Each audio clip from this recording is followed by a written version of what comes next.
Hey folks, can you guys hear me? I can hear you. All right, Greg, how you doing? Steven, Good. How are you? did you ask how I'm doing? I can hear you. All right. Renee, um, post surgery yesterday. Can I reveal that or is that PHI? HIPAA? I don't know, Renee.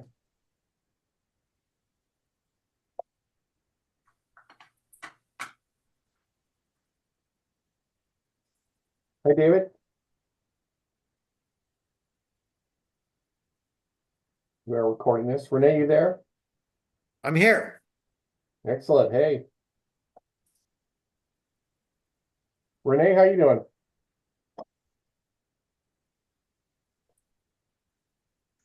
Carter, how you doing? I'm doing good. Just Okay, thanks for joining us. you're welcome. Has Renee warned you about me? Uh, I think so. Okay, good. She said I'm a nice guy. Yeah. Okay. No comment, Greg. No comment. Is that a warning? No Be comment. careful. He's a nice guy. They all start out nice for sure.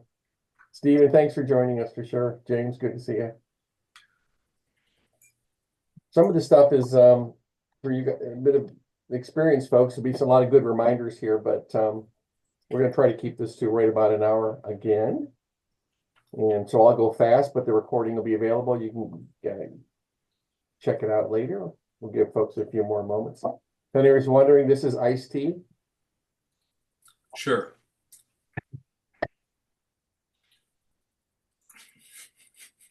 Renee, can you hear me? Can you talk, Renee? This is iced tea also. Nice, red solo cup. You talked to Renee Carter at all? Yeah. I go to her house a lot. Okay. Have you seen her since surgery?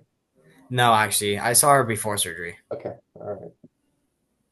She had a meniscus little repair thing. And again, I'm not sure I can disclose that, but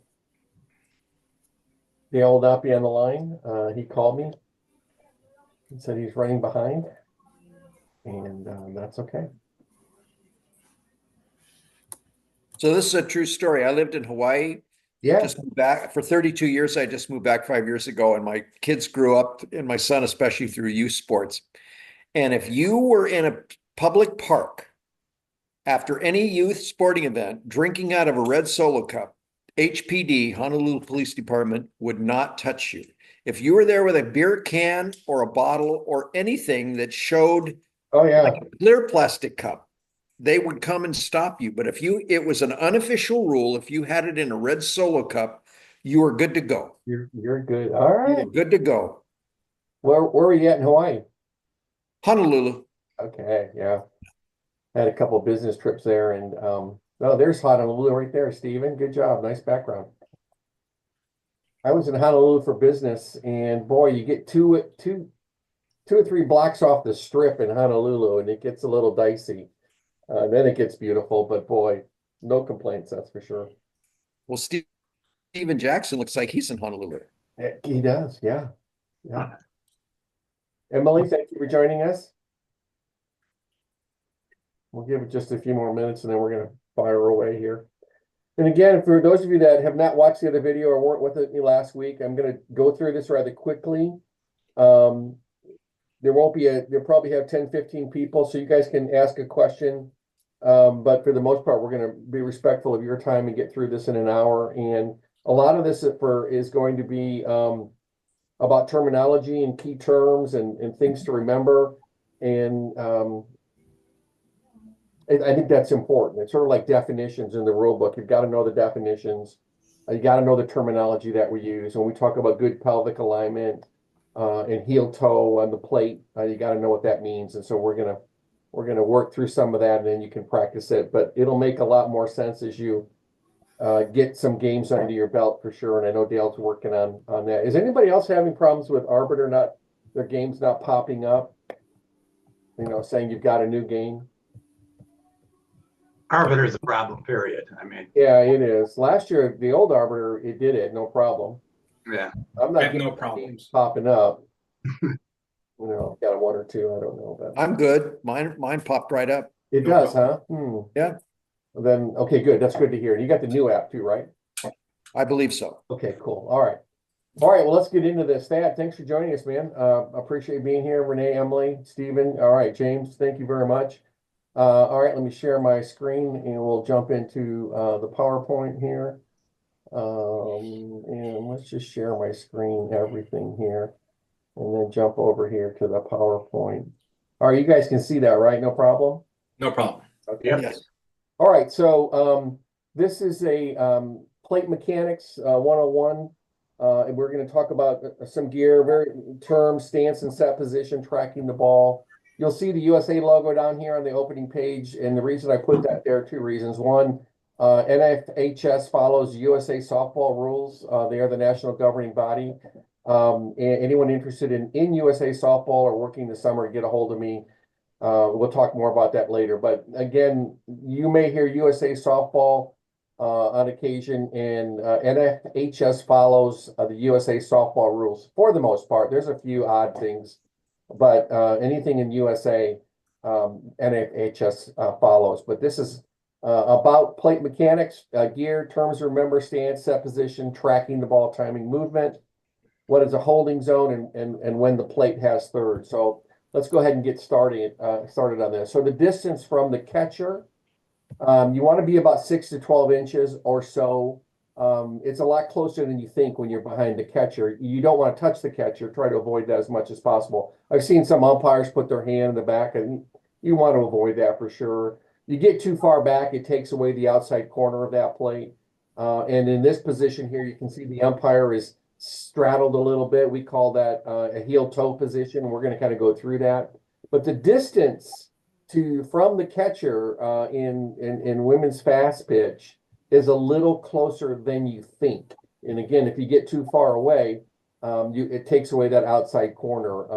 And you want the catcher to block things that are in front of you. High school, these catchers are pretty good. You're going to get hit inevitably. But the closer you are to that catcher without actually touching the catcher, 6 to 12 inches is going to protect you on most balls that bounce in the dirt. And that's what I'm talking about, that distance right there. It's closer than you think. And I think this picture's probably a little bit too far away. That's a lot of gap between the catcher and the plate umpire. You probably want to step up a little bit closer to that. Here we are. This is a 6 to 12 inches. Again, a good picture. Too far away takes away the outside corner. But you can see, and this is actually me here. And it's a great picture, but I'm not tracking the ball. You can see the ball's been caught by the catcher, and my eyes should be on that ball. But this is really more about the distance from the catcher. You can see I'm in that slot position, heel toe, offset a little bit. But this picture is really designed to say, look, it's a little bit closer than you think. And the closer that you get to that catcher without touching them, again, about 6 inches, going to protect you a lot. But in this particular picture, my eyes should be tracking that ball. So it's a great picture, but I love it, but I'm not tracking the ball in this particular situation. In other words, I'm not watching that ball go to the catcher's head. We're going to talk, or mitt. We're going to talk a little bit more about that in a second. So the initial plate stance, the proper step-in technique for a right-handed batter. You're going to step in behind the catcher with your right foot. You're really going to be right in the center of the catcher with your right foot. And then with your left foot, you're going to step toward the batter. And when you do that, you're going to stagger a little bit and get what we call a heel-toe alignment. And that's the position of the plate umpire's feet when the heel of the foot is closest to the batter in a straight line with the toe of the foot that's closest to the catcher. We're going to demo that. But more importantly, the term heel-toe alignment, and what that does is it helps you offset a little bit and get that good pelvic alignment. And for example, I always use good pelvic alignment, and again, we're going to demo that in a second, is that in a right-handed batter, your hip should almost be pointing at second base, or the second baseman, not second base. The second baseman, you're aligned that way, and you should have what's called that good pelvic alignment, or GPA, when you're in the initial plate stance. So again, the proper step-in technique, you're going to step in with the right foot, dig in a little bit, and then you're going to step in with your left foot. and you're slightly ahead of your right foot in a heel toe setup. And there it is, what's called the heel toe alignment. I think I've got this little graphic here. This is what we're called the heel toe. You can see the left heel of the plate umpire is even with the right foot. And it really helps stagger you just a bit and get that good pelvic alignment. Notice on the right-hand batter that his hips are pointing towards second baseman. So if you get too square behind the plate, it's tough to see those low pitches. You're not you'll miss the low pitches. And so in national NFHS and USA softball, we teach you to be in that good slot position. Where on a right-hand batter, your hips are pointing towards second base, second baseman, second base person, second base woman. Well, we call that heel toe alignment. And so for you new folks, you might hear us talking about heel toe, and that means you've got to get a little bit more staggered. You do not want your feet square with the catcher. That's not good pelvic alignment, as they call it. So again, heel toe alignment is the plate umpire's pelvis on the outside corner of home plate. I think we have a little bit of a graphic. Again, good GPA, good pelvic alignment. But you get set, your right foot comes in first, your left foot, you're staggered a little bit in what we call heel toe alignment. And that left foot should be ahead of the right foot with your hips pointing toward the outside of the front corner of home plate. The preset position, you're going to start in that slot position, and I think I have a good image of what we call the slot. The slot is that area between the batter and the home plate, and that's really where you want to be on those inside pitches in general. But you're going to hear us use the term the slot position. Hey, make sure you're in the slot. You're going to be able to see that inside pitch, but again, notice where this umpire's hips are pointing toward the outside of the far right corner of the plate toward the second base person. But it gives you an unobstructed view of the strike zone from that same angle. So you're in the slot position, you're visualizing the river. Now the term the river is that 6 inches between the plate and the batter's box, all right? And for those of you that are doing JV and 1A, 2A, and you may not have very good pitching, in general, the lower the division, you want to call that pitch in the river a strike for the most part. If it's in the batter's box, obviously it's never going to be. But, as you're learning to call correct balls and strikes, the word river comes into play a lot. And you'll hear experienced umpires that will tell you that, look, depending on the skill level of the pitcher, you want to give them the river. And I'm going to define that a little bit better in a moment. But it's that area between the plate and the batter's box, and that's actually 6 inches. By the way, there might be times you show up at the field, depending on where you umpire at, that the markings of the batter's box to the plate sometimes is like 3 inches or 2 inches. They just get the chalk wrong. And depending on the situation, you may have to either erase the darn line with your foot or have them come out and re-chalk it. But for the most part, I think the important thing for umpires is to know that that's 6 inches. And there's a brush out there called the Holy Brush. It's not the wooden brush. Holy Brush, if you lay it down sideways, that's 6 inches. And I actually have what's called the Holy Brush. The little wooden ones aren't practical for defining the river. If you get the Holy Brush, it's a little bit longer, 6 inches. They call it the Holy Brush, no big deal. In fact, it's got a hole in the brush and the little broom that you guys. What do you call it? What am I thinking? Not the broom. I guess the broom. You brush off the plate. That thing. It's got a hole in it so that it actually tests the diameter of the bat. No big deal, but it's helpful when you start doing other upper division ball and tournament ball is to check when you're checking bats. More importantly, the river is 6 inches between the plate and the outside of the batter's box. We call that the river. As a new umpire, or depending on the skill level, you're going to want to call that a strike. Obviously, it's in the batter's box or heavy on the chalk. It's not going to be a strike. Preset position, again, you're going to start in the slot, visualize the river, that's 6 inches. Notice that it's interesting that your left eye is actually on the outside point of the plate, and your right eye should be aligned with the inside. There's some dominant left and right eye discussions that you can have, and I'm not going to get into that.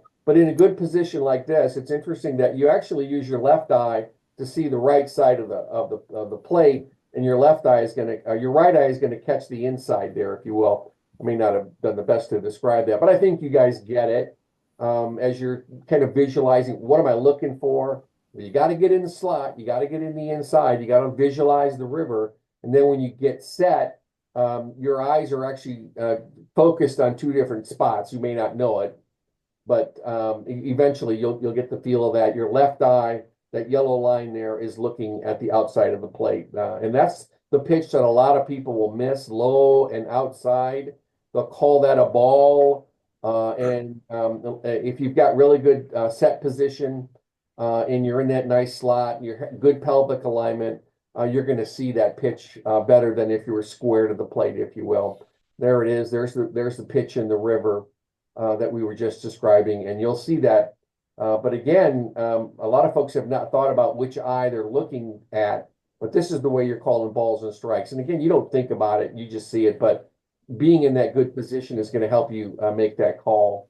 Set position, really, you're going to bend at the waist and not the knees. If you do a couple games and you're having back problems or your back is sore, then what that tells you is you're not bending at the knees, you're leaning forward. And people always ask me, they're like, how do you, squat for 6 games on a Saturday?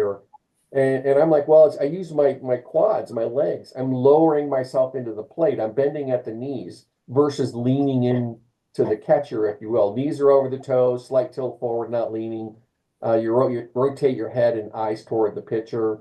In other words, you're kind of in this set position, looking towards second base. You get set, and then when she starts to pitch, your head is square to the plate. Your body is still in that good pelvic alignment, but your head is square to the pitcher. Get in the slot position, GPA. Open up to the outside pitch. It allows you to track the ball to the glove. Eye levels actually, and I thought I had a graphic here. I do. I'm going to back up just a moment. Eye levels are at the top of the strike zone. Now, that's hard to get to sometimes, and a good indicator for me is if I can see the top of that catcher's head and mask. To me, that's almost the top of the strike zone, depending on the catcher. If that ball's above that catcher's head and helmet, more than likely it's a ball. But you do try to get to your eyes are even with the top of the strike zone. But in this position here, it does allow you to track the ball into the glove. Timing on the pitch. When the girl starts her motion, you get set. And a great experience for me one time is as I was being evaluated, the evaluator said, "Are you getting down in time when she releases the pitch?" And I'm like, "Yeah, I always do." And then she showed me a picture on an iPad, and she's like, "Well, what's that?" And I'm like, "Well, that's the ball coming toward home plate," and I'm still standing up. And it really drove the point home that when that girl releases the ball, you have to be set and locked in, eyes at the top of the strike zone, and you're at the level of the leading elbow or the top of the helmet of the catcher for sure. Strike zone, of course, is natural batting stance. And by the way, it's important that you know the definition of a strike, because there will be coaches that will, well, they can't argue balls and strikes, but it's just good to know where is the official NFHS definition of a strike. It's between the batter's leading elbow and the top of the knees. And I think I actually do a graphic here. So that strike zone is the leading elbow. Okay. And then to the top of the knees right there. That's the strike zone. And oftentimes, oftentimes coaches will get mad at you about calling a high pitch, but if it's below that leading elbow, it's a strike. One thing about calling balls and strikes, and I'll mention real quickly, is remember, the coaches can't see inside and out. They can see up and down. Okay, they know if it's too high or too low, but they cannot tell if it's inside or outside. Just as a heads up on that, I think you guys probably get that for sure. Then you try to get in that position where you can see the top of the leading elbow and make that call there for sure. Dennis, question? Yep. This is David. Yep, there. First Tuesday night out with the Duck Club team. Yeah. We went over the pitch and I was saying that's the strike zone. And the instructor that night said, if you call more than one fist above the belly button, you're going to have a coach coming asking you about your strike zone? Well, not depending, for example, college and club ball and 6A and 5A, your zone gets a little tighter. The reality is, in fact, NFHS a couple years ago really put a point of emphasis on calling that high strike. Okay, because we've gotten away from that. Nobody likes a high strike. But the reality is, as a beginning umpire, you have to acknowledge the strike zone and call it like you see it. If you're doing 5A, 6A, it may get a little bit tighter, but so I respect that and I get it. If I'm doing Sheldon and I've got a D1 pitcher that I'm looking at, it gets a little tighter in general, but for the most part, it is what it is. Okay. And you'll bring it down naturally, to be honest with you. Greg, would you agree that you'll bring that down naturally? Yeah, because it's the speed of the ball. Yep. So you have to always think about the batter has to adjust to the level of the ball. The faster the pitch comes in, the more difficult it is for the batter, you're thinking from the batter's perspective, to adjust to the height. So naturally, you're going to make the strike zone a little bit shorter. Lower. Yeah. Lower, right. No, I get it. So they can swing, so they can have a level swing. Yeah. If the ball's coming in real slow, then it's going to be to the top of the arm. That's a great point. You're right. But I think the more tenured you get, your strike zone, my strike zone has a tendency to come down a little bit. And I actually rely on the top of the catcher's helmet a lot, more so than the leading edge. Technically, in high school, it's the leading edge of the elbow. And I would encourage you to call as many strikes as you can. And if it's too high, you're going to know it. And you can even ask your base umpire, hey, are those pitches high?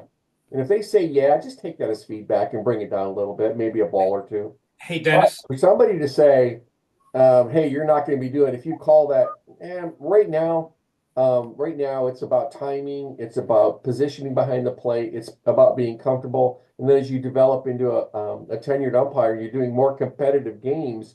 That strike zone will come down a little bit, David. Great question. Hey, Dennis. Yeah. Dennis, the actual definition for strike zone is the batter's forward armpit. You said elbow. I guess I did. I'll double check it. That might be. But the definition, I have it right here. It's armpit.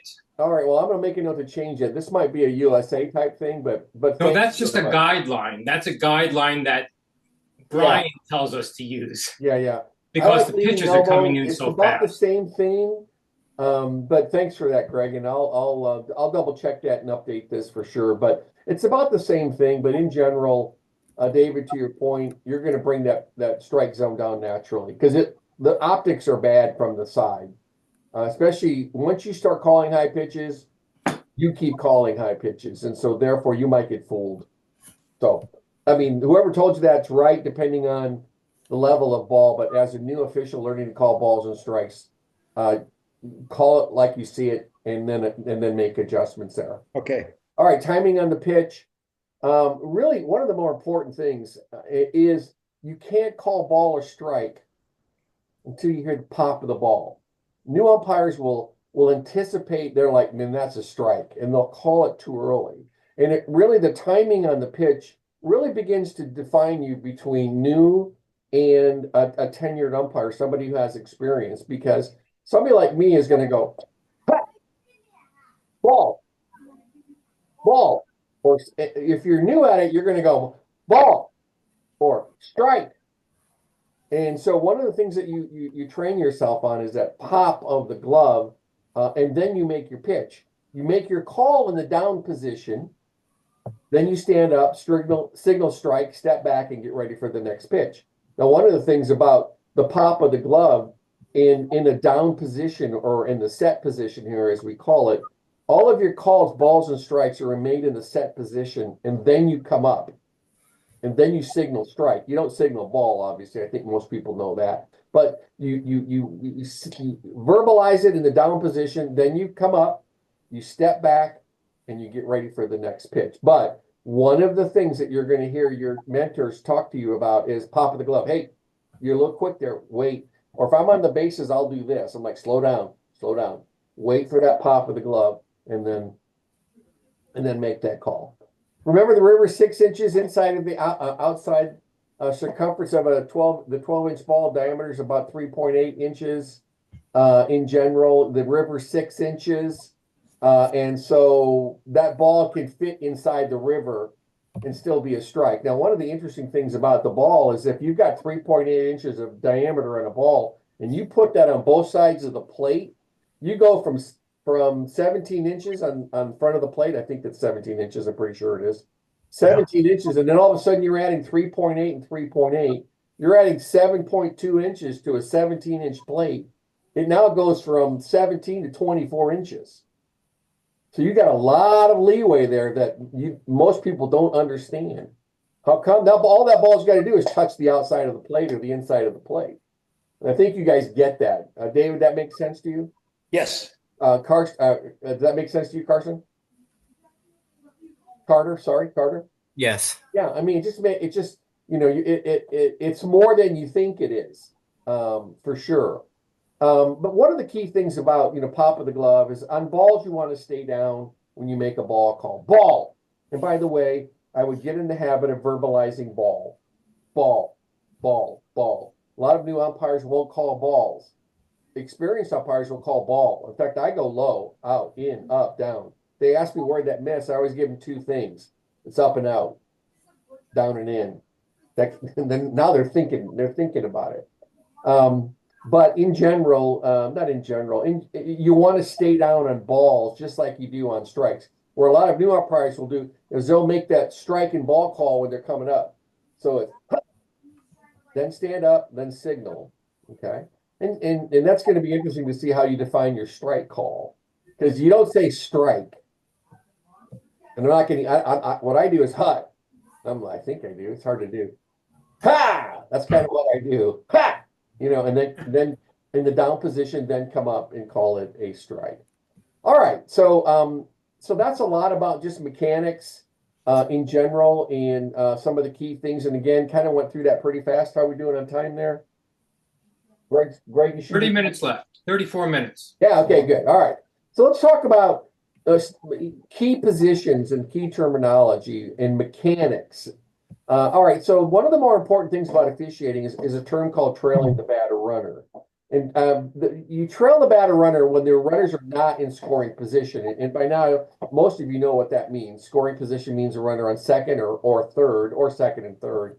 The second base onward is what's called scoring position. So when runners are not in scoring position, you're going to trail the batter runner, and you literally go. And I'm going to actually shrink this down a little bit so that you can see me make movements here. So what I'm talking about, the batter runner, is that let's say they hit the ball, they're on the way to first base, and you guys can see that movement, right? I move that little minion there. Mm-hmm. There's our batter. What I'm talking about is the plate actually comes around here and trails the batter runner. I'm going to square this up a little bit. And you get about a third of the way, which is the beginning of that line right there, somewhere in there. Now, and then the runner's at first base, and let's just say it's a ball hit to the infield. But more importantly about all of this discussion is how do you trail the batter runner? Well, you trail the batter runner by coming out from behind the plate. Oops. You come out from behind the plate, left side of the catcher, and you're on the line here, and you are watching that play. And what are you watching for? Well, you're watching for a pulled foot, interference. Did they touch the orange bag? If there's two bags, if you will. But for the most part, the big one is pulled foot. All right, you've got to watch that pulled foot because the base umpire is over here inside the infield, kind of watching that play right here. And it's hard to see that pulled foot. But with the plate umpire looking right down first base, they can see if it's a pulled foot or not. Now, it's not your call. They got to appeal that, okay? But more importantly, this discussion is about the term trailing the batter runner. And every time, no matter where that ball is hit, you come out behind the plate and you trail the batter runner, okay? And that's when runners are not in scoring position. You got a base hit to left field. You got a ground ball to third base, ground ball to second base. You are trailing the batter runner. That's the term, okay? So one of the things we look for that you're going to hear us say a lot is, hey, David, trail the batter runner, get out there. And that means get outside, get out of the plate, take your mask off with your left hand, and trail the batter runner. And what are you looking for? Pulled foot, interference, orange bag. Not going to get into interference or orange bag in this. This is more about beginning mechanics in the scheme of things. And trailing the batter runner is a term that you're going to hear all the time. And by the way, trailing the batter runner is a really excellent mechanic because it gets you in the play. What you don't want to have happen is the girl hits the ball and you stay behind home plate. I mean, even when there's runners in scoring position, second or third, all right, you're still making a movement beyond outside the plate. Your mask is off. Anytime that ball is hit, your mask is off. You're trailing the batter runner, or, and we're going to talk about it in a moment, you're over here in the holding zone. Okay. You got runners in scoring position, you're in the holding zone. This particular slide is to drive the point home that you need to trail the batter runner. And that's one thing that rookie umpires will just forget to do. And it doesn't matter where the ball's hit. Mask off, come out behind the runner. Behind the catcher and trail the batter runner. And you have responsibilities, pulled foot, interference, orange bag, and anything else that could possibly happen, including running lane violations when the runner should be running over here, and they're all of a sudden they're over here. And do they interfere? Well, I'm not going to get into that, but it's one of those things that if you trail the batter runner, you're going to assess. And again, it makes you active in the play. You're out there, you got your eyes on the play. Your second set of eyes. Let's say it's a real close play and somebody appeals it.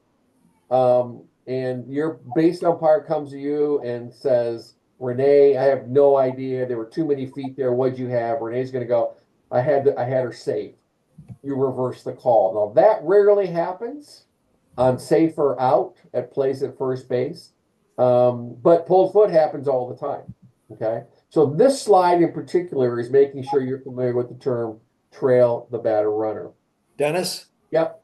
Question, this is David. Yep. You're the plate, you come out, the base umpire calls the runner safe because his or her view was blocked. You see an obvious pulled foot. Do you wait for the appeal or do you call time and meet with your partner and overrule him? Yeah, well, that's an absolute great question. And the answer is you wait for the appeal.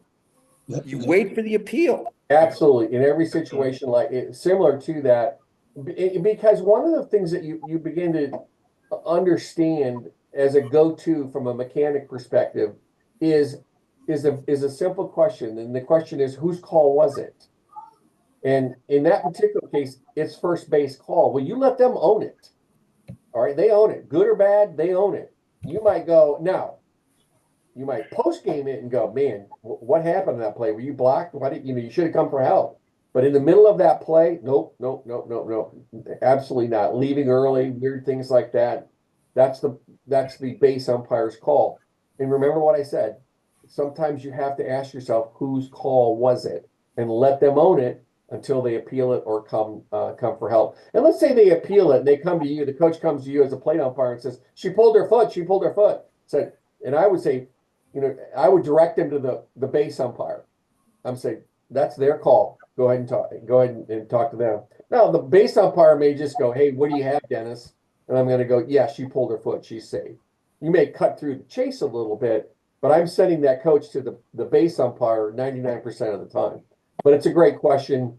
On most appeals, missed home plate, missed a base, things like that, you're quiet until they appeal it. Okay. But good call. Dennis, Good question. Yes. I feel like one that happens quite a bit is when you're the field ump and you're behind in the C spot and they bunt down first base and they run up to get the bunt and they possibly put the tag on and you're running across. It's hard to see that tag sometimes. And so you make the best call you can. And then sometimes they appeal that call and you have to go to your plate to see if they got the tag. Well, you're right. And actually, interesting enough, Renee, that is one of my free games.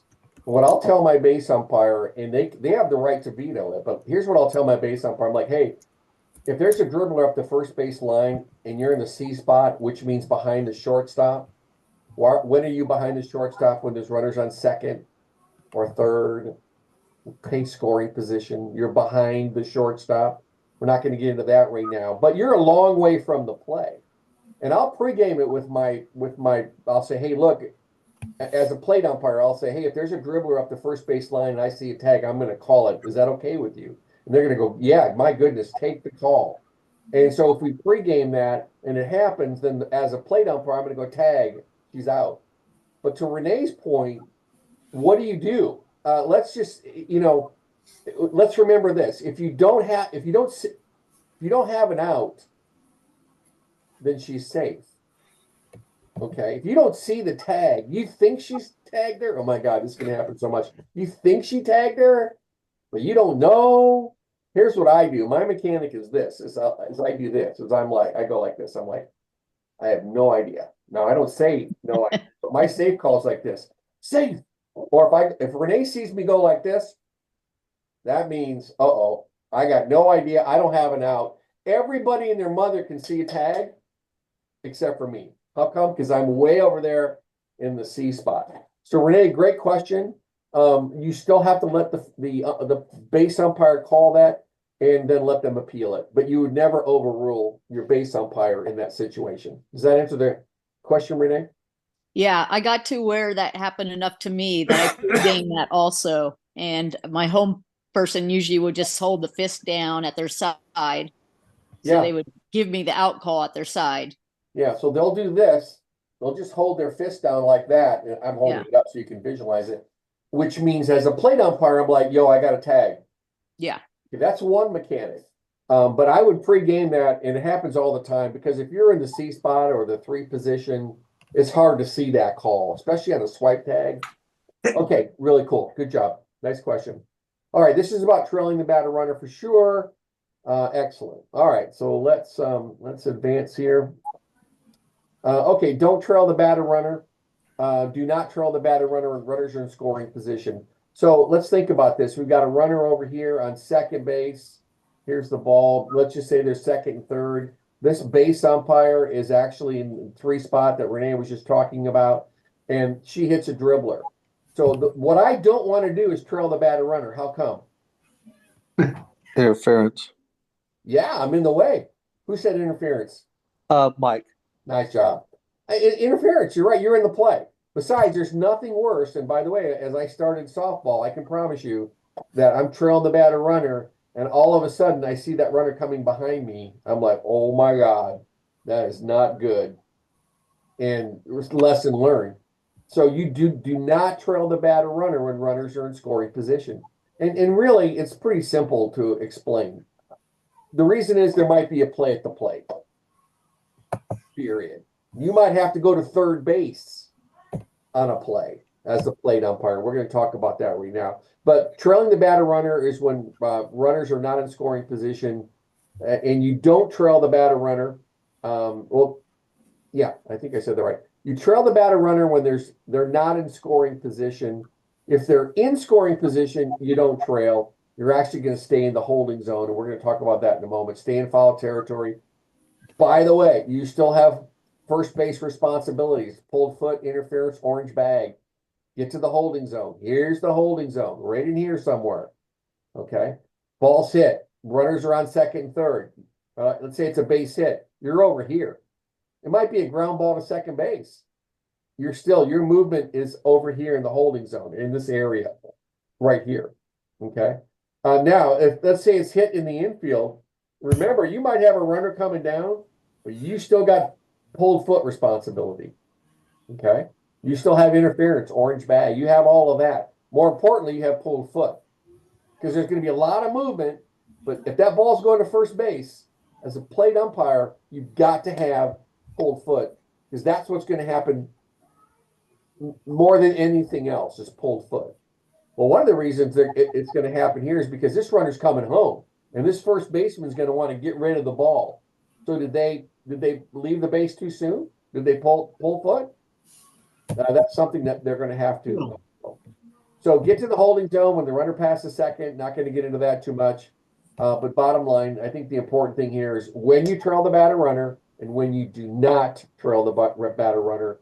And when those runners are in scoring position, there might be a play at the plate. And I think you get it. The point of emphasis is even if you're not trailing the batter runner, you still have pulled foot responsibility no matter what. All right, cool. Let's see, where are we at here? Am I here? I think so. All right, cool. Let me move this over just a bit here. I've got everybody. Here, there we go. Okay, that's good. All right, cool.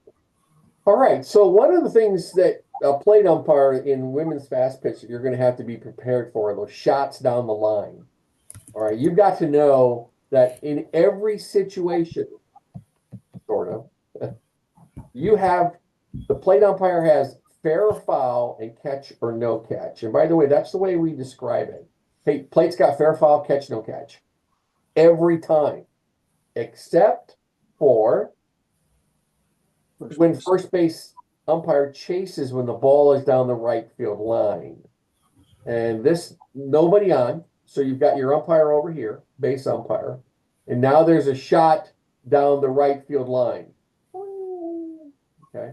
In some situations, and I'll pregame this again, the first base umpire will turn and make that fair, foul, catch, no catch. Now I pregame that.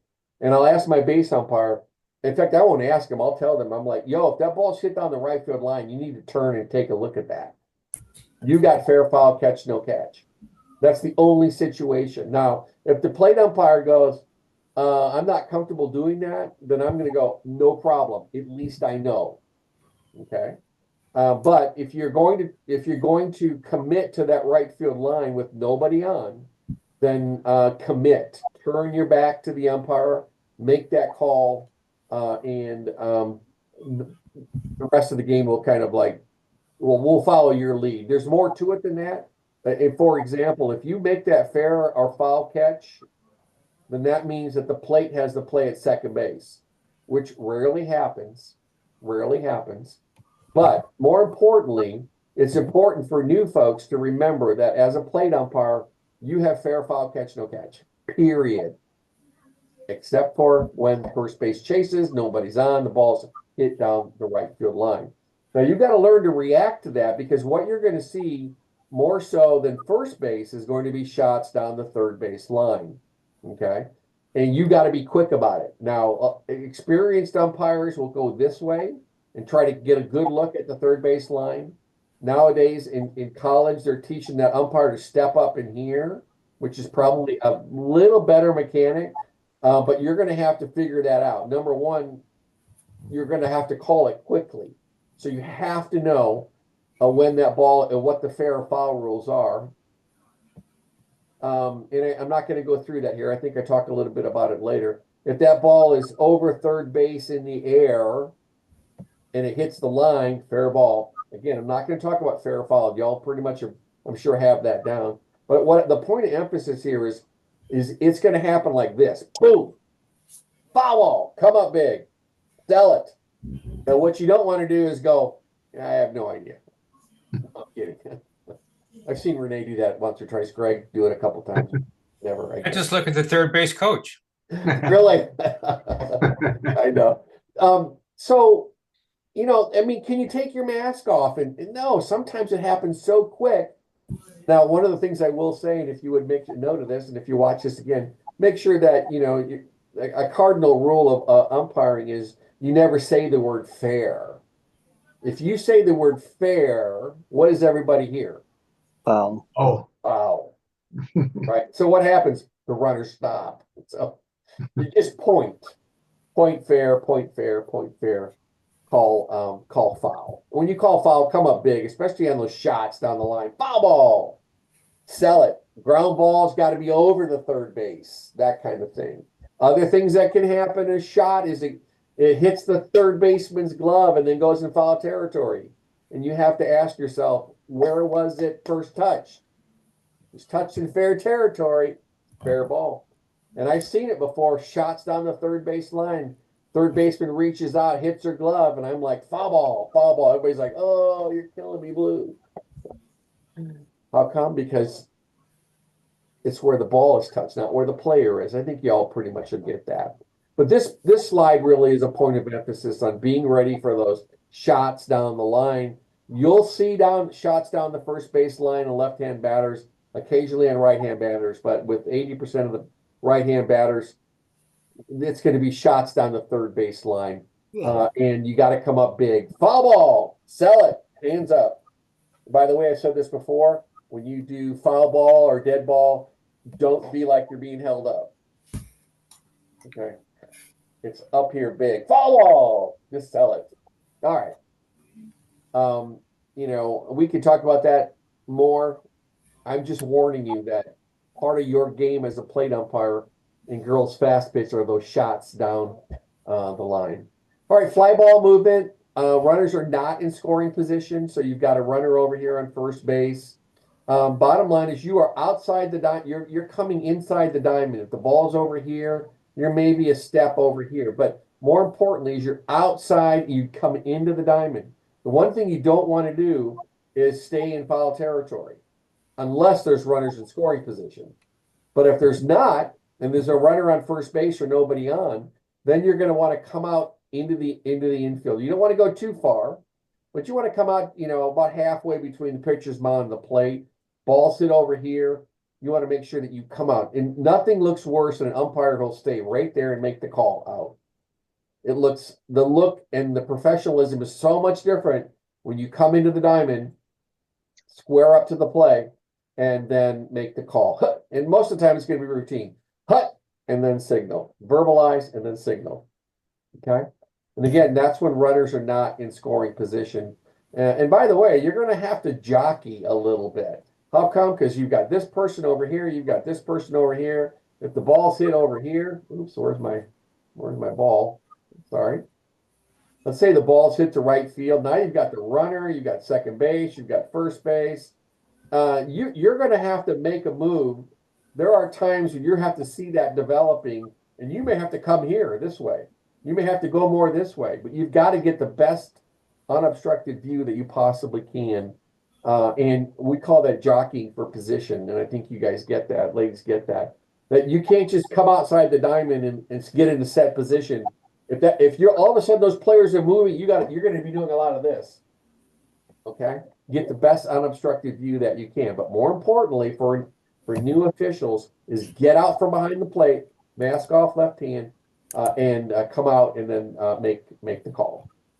Dennis? Yep. Just want to, we use the term, you'll hear the term exiting. Okay, go ahead.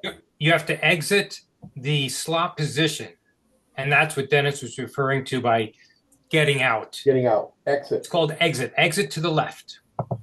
Exit to the left of the catcher, come out from behind the catcher, and get out in that. And try not to trip over the catcher. Try not to. Or the bat, by the way. I've seen umpires end their season by stepping on the bat wrong. Okay. And avoid the bat when the girl is trying to swing the bat and she's doing a practice swing and you're trying to get back into position. Yeah, no, exactly. Yeah.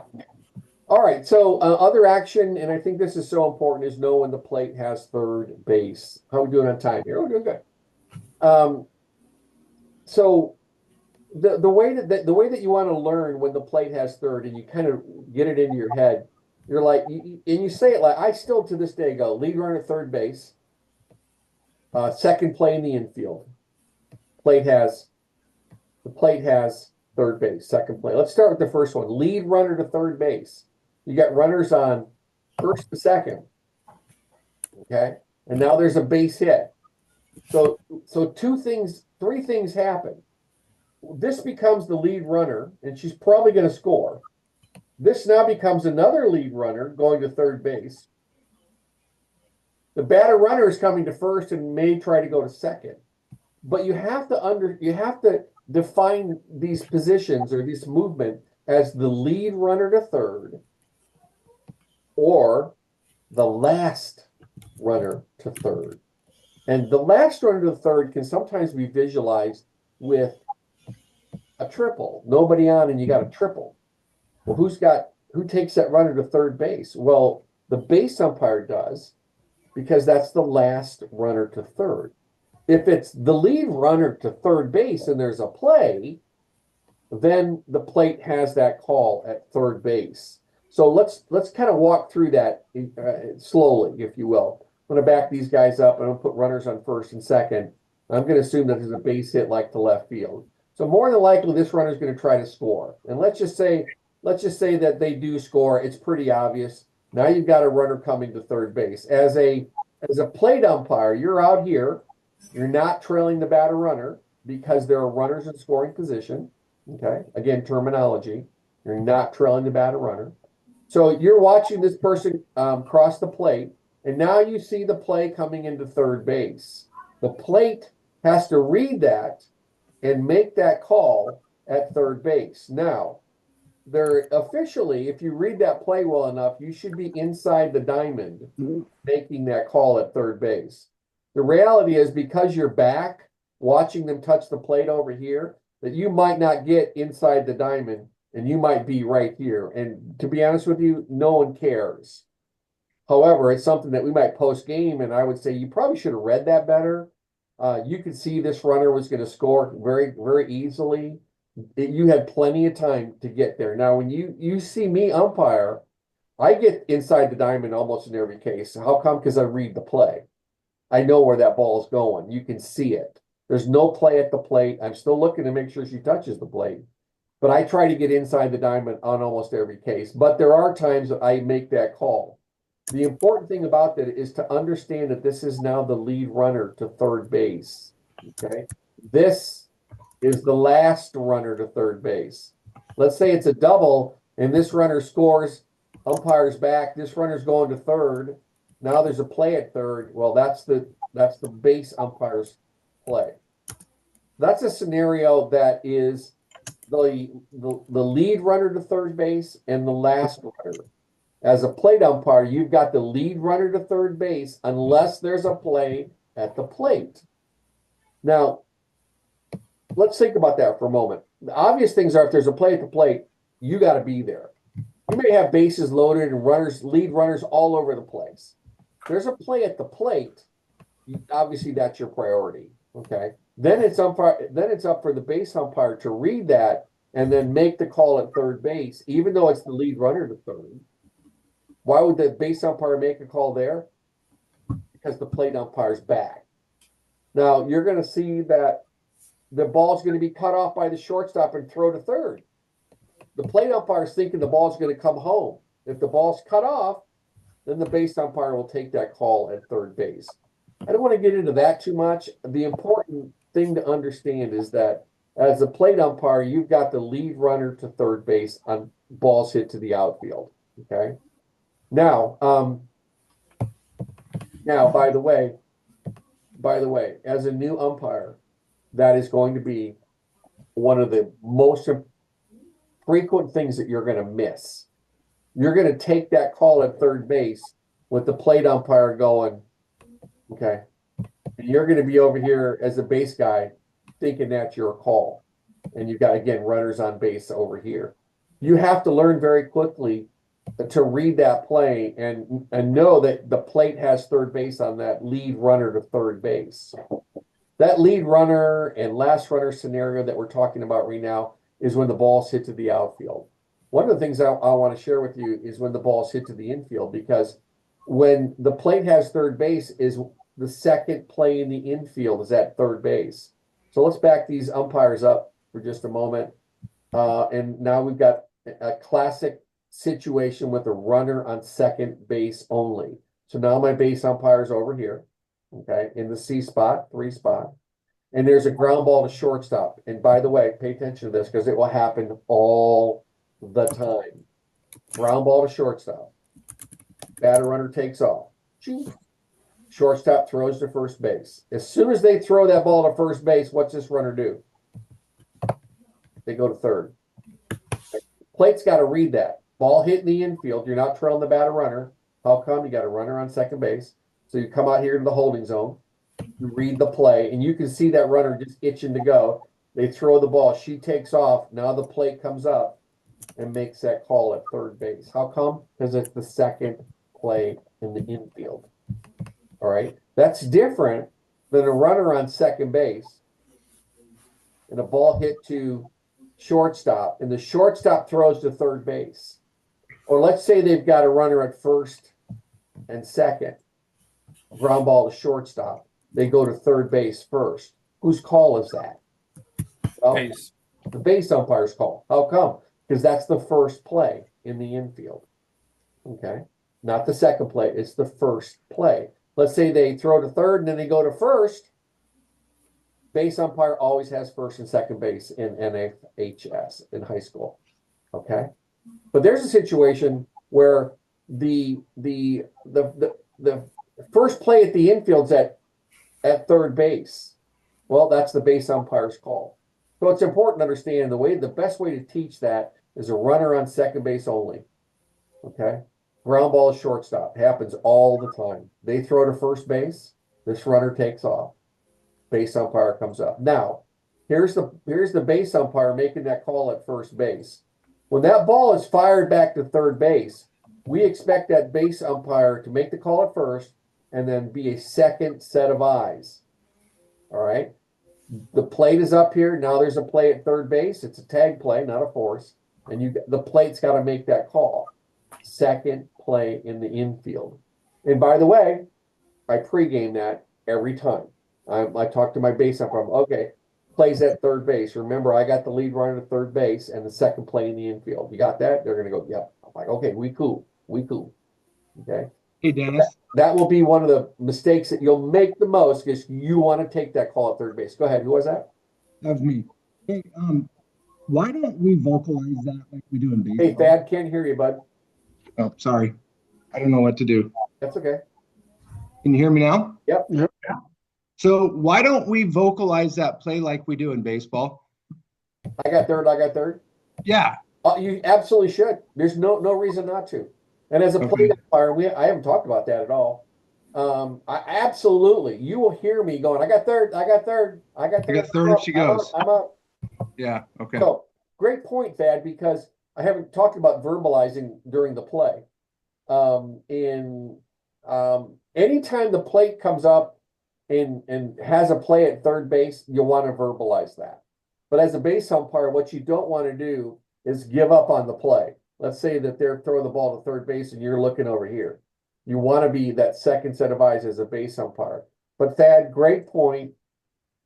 And I would post game that. I'm like, yo, bro, you came up to third base 3 times. I never heard you. You got to be in there. The first thing that a lot of plate umpires will go, oh, I said it. No, if I didn't hear it, y'all didn't say it. So it's a great question, Thad. You do want to do that. And that's just key communication between you and your partner. I completely agree. Great point. I'm glad you mentioned that. All right. A couple more things real quick. X marks the spot, plays at the plate. Okay. This is X marks the spot. And I'm actually going to blow this up a little bit. Forgive me. And I want you guys to visualize that this runner is coming in. Get the catcher out of the way here. Okay, good.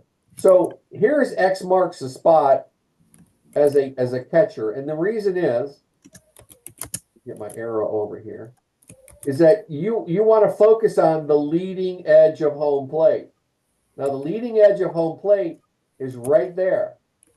Okay, so you want to be square to that, and that's like pretty much the back of the catcher's box. It's about 10 to 12 feet back.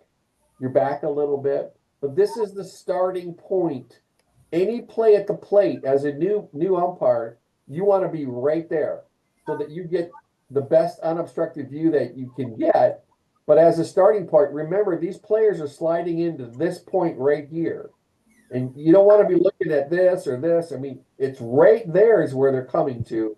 And what we call X marks the spot.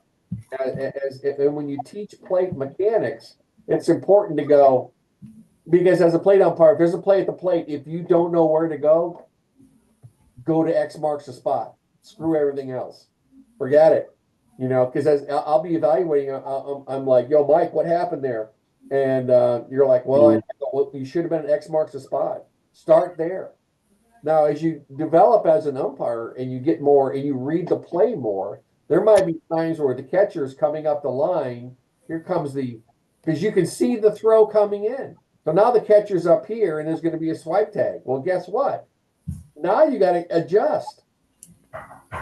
Okay, you have to make that movement. Now, this is called the point of the plate right there, and college officials are taught that to go beyond the point of the plate. We try not to teach that. You should never make a call at the plate over here. You should never make a call at the plate over here. You might make it right here, no problem. Because I'm going to ask you, well, Mike, Thad, why are you over here? Well, there's going to be a swipe tag. I'm like, that was a great answer. Okay. They're going to be because Jason told us to be right there. Yeah, well, Jason, was that Jason? I think it was, yeah.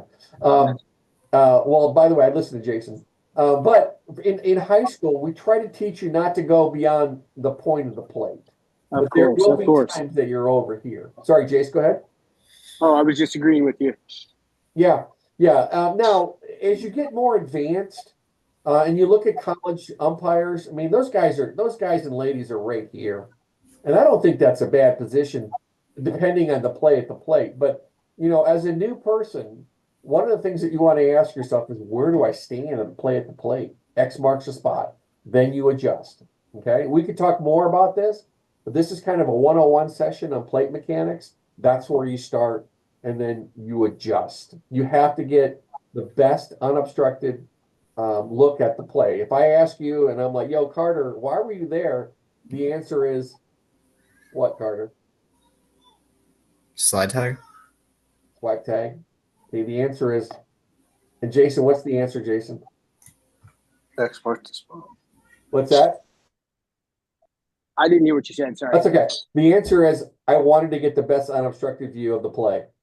Perfect answer. In fact, you can pretty much say that any time when somebody asks you, why'd you do that? I want to get the best unobstructed look at it. So I was at a camp. I was at a camp this last summer, and the guy that was kind of showing it had a picture frame in his hand. And as he's moving, a picture frame. Okay. And he said, you always want to make sure that you can see through that picture frame. So as he's turning, with the play to make his tags, you keep moving with it so you can always see through that picture frame at all time. And that's where the tag's going to be, is where that hand's extended with his picture frame in his hand. Yeah, I like that analogy because it does kind of help you visualize as you're moving and seeing that. So in general, for right now, as you're starting, X marks the spot, and then you will make adjustments. They don't like you going beyond the point of the plate in high school, but inevitably there are going to be times you're over here. I've seen umpires in state championships make calls from here, and that is not the position you want to be in. You don't want to go beyond the point of the plate in most situations, which is right there. Here's X marks the spot. How come? Because they're sliding into that leading edge. Okay. All right. Couple more things here to finish up. Okay, let's bring this down. All right. And we're not going to go through this. I'm just going to hit you with this real quick. Lineup cards, free substitution, no need to track. Courtesy runners, pitcher, catcher, something that you're going to learn. If substitutes are available for pitcher, catcher, then they must be used. I'm not going to go through this, but it's important to understand lineup card changes and what we call charged conferences. Charged conferences are 3 per 7 innings on the defense. They can take them all in one inning if they want. They get 3, and you got to mark it down on your card. Offense, the coach goes, time, I want to talk to my batter. They get 1 per inning. You got to mark it down on your lineup card. Not going to get into that, but I would, as a point of emphasis, make sure you understand the charge conference rule. The defense gets 3. Coach wants to talk to the pitcher. Coach wants to talk to the catcher. 95% of the time, coach wants to talk to the pitcher. You mark it down and say, Coach, that's your first charge conference. That's your second one. After 3, then the pitcher's got to come out. Not going to go into. There's much more to discuss about that, especially courtesy runners. But make sure, as a point of emphasis, that you're paying close attention to that. And then finally, preparation. Did I misspell that? Holy cow, I did. Pre-pitch preparation, what we call PPP, from a base umpire or a plate umpire. You have to, as a plate umpire, you have to say to yourself, it's a close game. There's a runner on third base. They may bunt. I have to know that the infield fly rule is on. I got to know about a drop third strike. And as a plate umpire, pre-pitch preparation, there are 2 things that you have to understand immediately, and that's the infield fly rule and the drop third strike. If you get that wrong, it's what's called a cluster. What's the second word, Renee? Do you have another word for that? Cluster what? Okay, you guys get it. Infield fly roll, first or second, third less than 2 outs. You call it at your apex. It's your judgment. Don't get fooled by a tricky pop-up behind first or second base. You got runners on bases loaded. There's a pop up behind first or third base. First baseman's backing up. Second baseman's coming over. Pop up to third base. Third baseman's backing up. That's not routine. Okay, I've been burned by that before. You call infield fly roll, and they never get to it. You're like, crap. Okay, so as a pre-pitch preparation, you have to make sure you know what the infield fly rule is. And in women's fast pitch, that drop third strike is so critical because if you don't call that runner out, okay, I'm sorry, not runner. You don't call that batter runner out when first base is occupied with less than 2 outs. If you don't say batter's out, drop third strike, what do those runners do? They take off. Okay, and that's a problem, especially if there's a drop third strike and there's less than 2 outs and first base is occupied. You have to pre-pitch that. You have to anticipate infield fly rule and drop third strike as a new umpire. I've seen major mistakes made by new officials that don't call an infield fly rule. By the way, if you don't call it, it's still on. It's a cluster. You got to figure it out. And I'm not going to get into all the specifics here, but make sure you understand infield fly rule and drop third strike. They'll come up strong. The batter's out, and all of a sudden the runners hold. They don't run. Okay, they don't run. A smart catcher will know that the drop third strike, and those runners are taking off because the umpire didn't call it soon enough. A smart catcher will throw to second base and tag the runners. I've seen that before. So if you don't call that batter runner out, how come? Why would she be out? Drop third strike, ball hits the dirt, swing and a miss, catcher misses it. That first base is occupied. That batter runner is out. That person batting is out unless there's 2 outs. And I've seen it where umpires are called batter's out, and there's 2 outs. That's a cluster. How come? That runner can run on a drop third strike. Not going to get into a lot of that. Just make sure that you, as a point of emphasis, as a plate umpire, your pre-pitch preparation, you've got to know when the infield fly rule is on and when there is a drop third strike. And that, my friends, is the end of the discussion of the PowerPoint. We could talk all night on this stuff. Any questions? Go ahead. I heard something. We good? Okay. I was going to say a lot of times your field ump will help you on a drop third strike if you don't see it too. A lot of times they'll point down to the ground if you miss it. Again, great point. Sometimes the ball is low and it skips in the dirt, and your base umpire will help you out. And what do? They'll open their hand up. It'll be down by their side. They didn't catch it. They caught it. They didn't catch it. They caught it, but it's down here by your side. That's very helpful sometimes. But the important thing again is pre-pitch that. Make sure you know what's in jeopardy if you don't call it. Infield fly roll and drop third strike. Okay, so that is it. I will send you the recording. Dale will pass that out. A lot of information here. Thank you guys for bearing with me. Any other last minute questions? I had a real quick question. Sure. Yeah. I wasn't able to be here for the Zoom last week. Was Okay. that also recorded? Yeah, And it was. can I get that? Yeah, you should have it. Dale sent it out to the rookies, but Jason, you got it. Make sure Emily gets that, all right? I did. I posted it on the group chat, so All right, if she's cool. on there. She should have it. Yeah, good. Yeah. If you don't see it on there, Emily, let me know and I'll repost it. Yeah. Okay, yeah. thank you. And I think what we're going to do is, we're going to regroup a couple weeks after you guys have some games under your belt and come back and zip through these slides so that you have a little bit more experience in this. And we'll probably do plate and base all in 1 hour. But it's important after you get a little bit of action that we come back to stuff like this, especially, for example, drop third strike. And you're going to go, yep, I didn't call it. I didn't know the rule. Not familiar with it. Yeah, it was a cluster. What's the other word, Renee? Can we say it? I don't think we can, right? Okay. But it is a cluster. It's messed up because runners don't know what to do. But there's so much in here, and I'm just going to zip through this real quick here, so bear with me. There's so much to the point of emphasis: distance from the catcher, stepping in, heel-toe alignment, good pelvic alignment, set position, understanding the word slot, the river, what you're trying to accomplish by seeing those inside and outside pitches. bending at the knees, top of the strike zone, knowing what that strike zone is, make sure that it's defined correctly. Thank you, Greg. Timing on the pitch, pop, and then make the call. Stay down on ball, stay down on strikes, make the call. Trailing the batter runner, not trailing the batter runner with runners in scoring position, and so on and so forth. So we'll send this to you guys again. A lot of good information in there, and thank you guys very much for participating and jumping in. And you'll get this recording probably in the morning. We'll see if it can download fast enough, and I'll have Dale send it out. Any questions for now? Are we good? I got one thing to add, Dennis, real quick. Yes, sir. The next scrimmage is tomorrow at North Eugene, correct? I believe so. Wednesday, yeah.